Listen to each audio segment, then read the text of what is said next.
Here at the Seattle Atheist Church, the members ourselves give many of the talks. We have a planning meeting every quarter that's open to the whole community, where we brainstorm ideas for talks we'd like to hear and talks we'd like to give. Then we vote on the ideas and schedule the talks that get the most votes. For today, please join me in giving a warm welcome to Ruth, who's going to talk about evolution in schools under attack. Okay, great. So today I'm going to be giving a talk. Mostly, it's about the 20th and 21st century attempts to discredit the theory of evolution for the sake of the children in the United States. That's the long title of this talk. Many of you may not know that February is the month that we've selected here at Seattle Atheist Church to talk about evolution.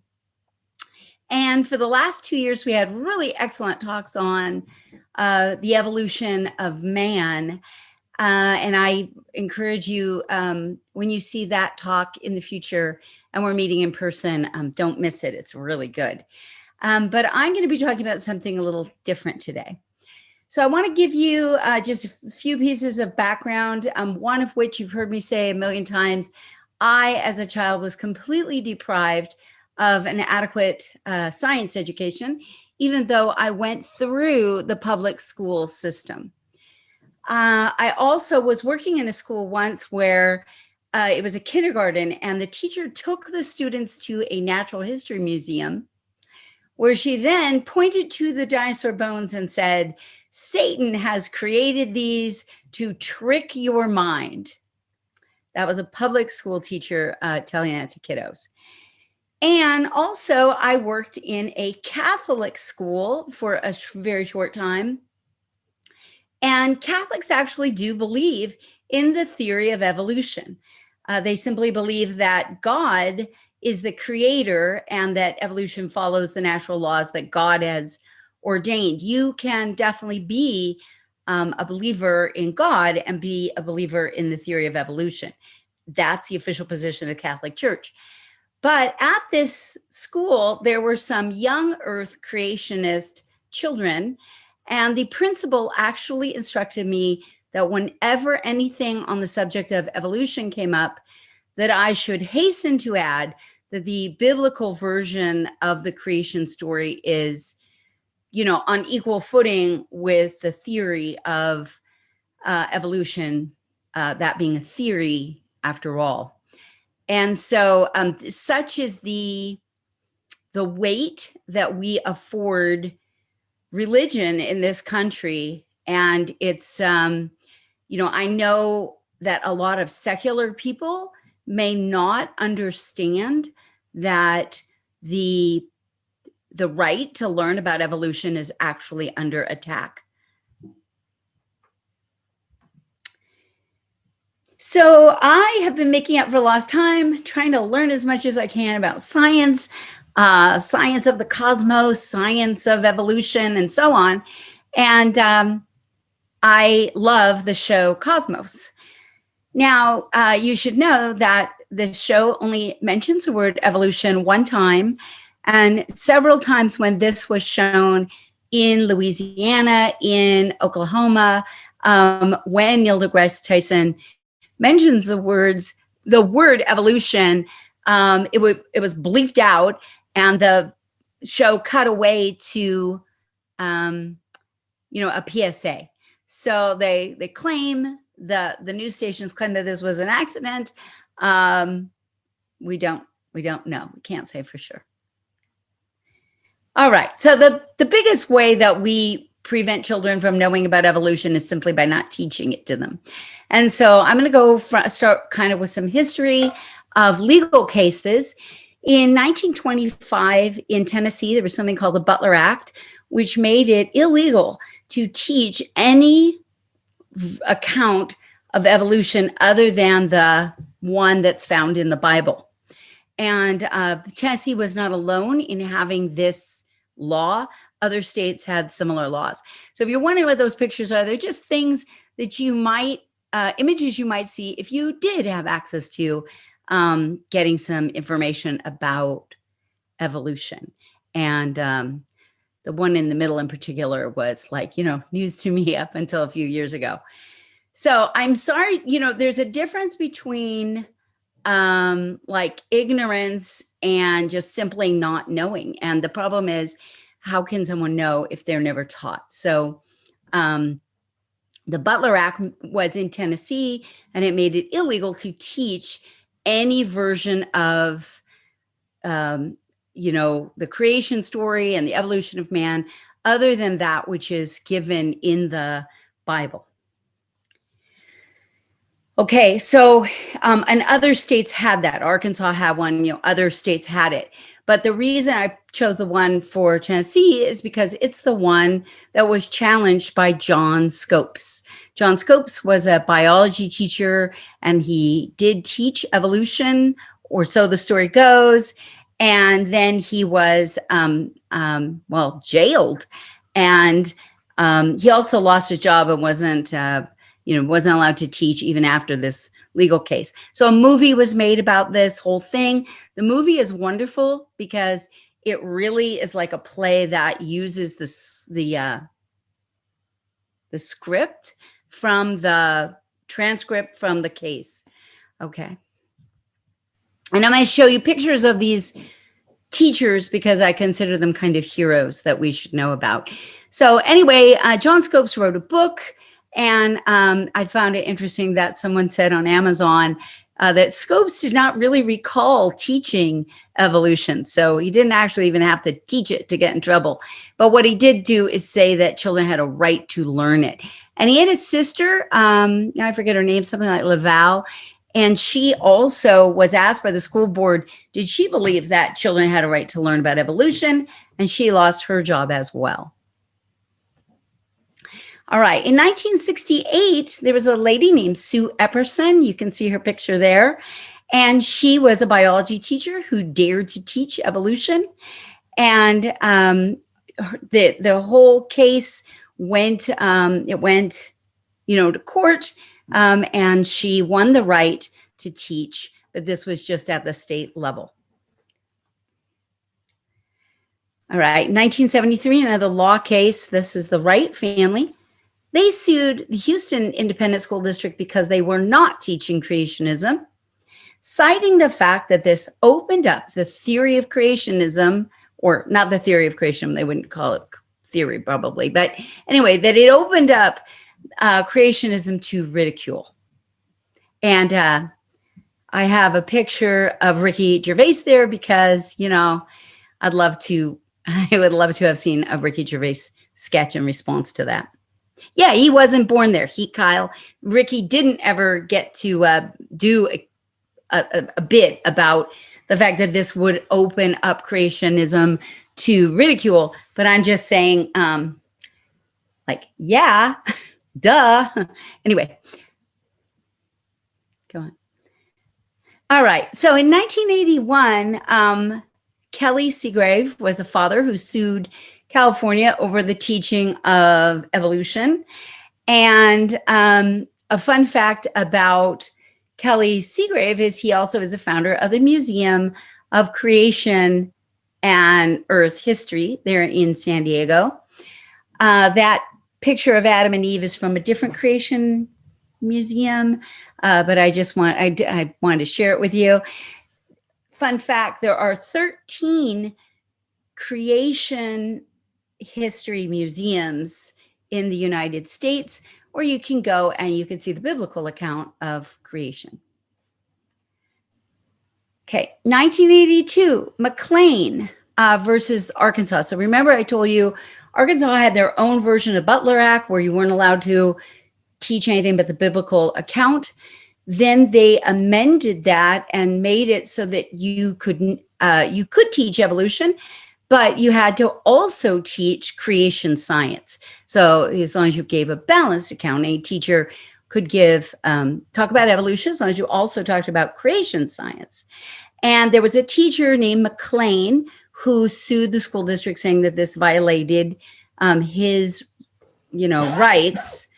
And he won because it was actually, but but this only happened at like the state level. So the picture there I want to explain is like, you know, it would be a textbook picture for a creation science version of that point in time when the waters were above and the waters were below the firmaments.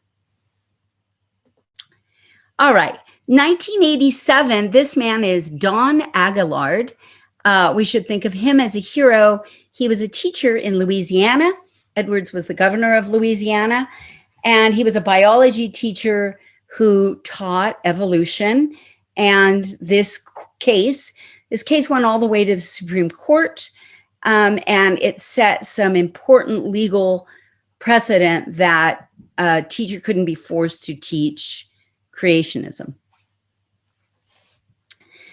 All right, in 1990, we have a teacher named Webster who was a New Earth or Young Earth creationist who sued because he got fired for teaching a biblical account of creation. He was a history teacher, and he was basically fired because he did not use the curriculum that the state had asked him to use. So in Illinois, which is where I believe this is now the science textbook there, Scott Forsman one, and it does teach evolution.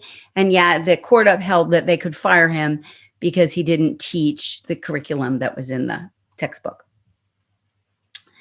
So this is just emphasizing the importance, of course, of a court. 1994, we have another teacher who is a young earth creationist, wants to teach that, and gets fired because he's not using the curriculum. It went to the state court, and they ruled in favor of the school district. And he appealed and tried to get it to go to the Supreme Court. The Supreme Court refused to hear the case. So this is why it is very important who is on the court, both at the state and at the national level, at the Supreme Court level. All right, next couple of slides. Another thing that school boards have tried to do is to either have something read aloud when the teacher is about to teach about evolution, or to have stickers placed in textbooks. And this one said, is recognized the lesson to be presented regarding the origin of life and matter is known as a scientific theory of evolution and is not intended to influence or dissuade the biblical version of creation. So this one was meant to be read aloud. There are a couple more you're going to see in a minute that were stickers to put inside. And we're going to talk about in 2005, there was another case where they're requiring the teacher to read something aloud. It was ruled that teachers don't need to do this because the whole purpose, first of all, the theory of evolution is already called the theory of evolution. And part of the textbook was teaching about what is a theory.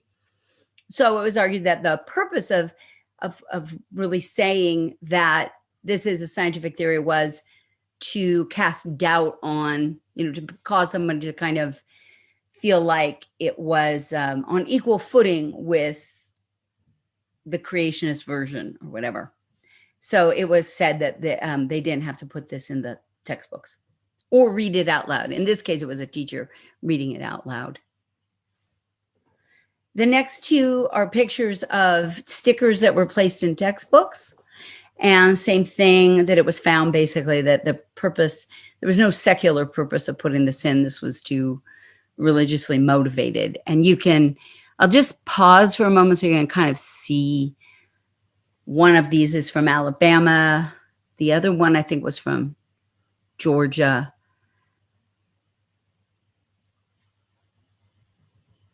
All right. In 1999, there's something called the Discovery Institute, which is, by the way, based right here in Seattle on Marion Street between 2nd and 3rd.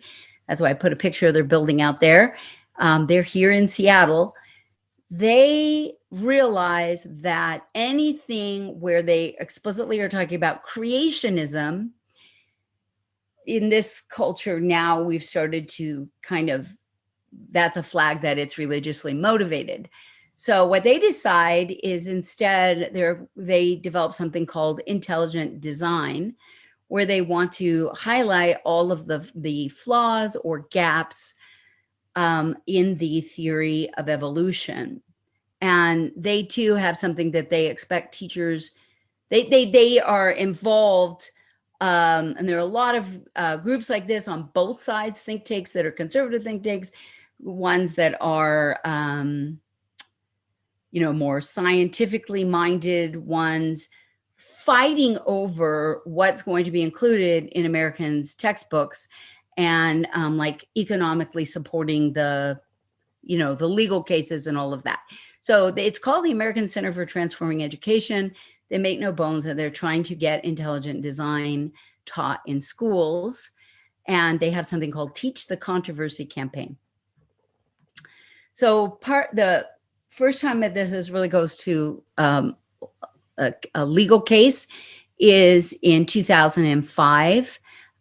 Dover is a school district in Pennsylvania, and they were using the Of Pandas and Peoples textbook, which is an intelligent design textbook, and requiring teachers to read some stuff about how the theory of evolution is only a theory, and there are a lot of problems with it, and we're going to study the problems with the theory of evolution, all of that. And basically, this whole school district, tried to get this thing going and did get it going.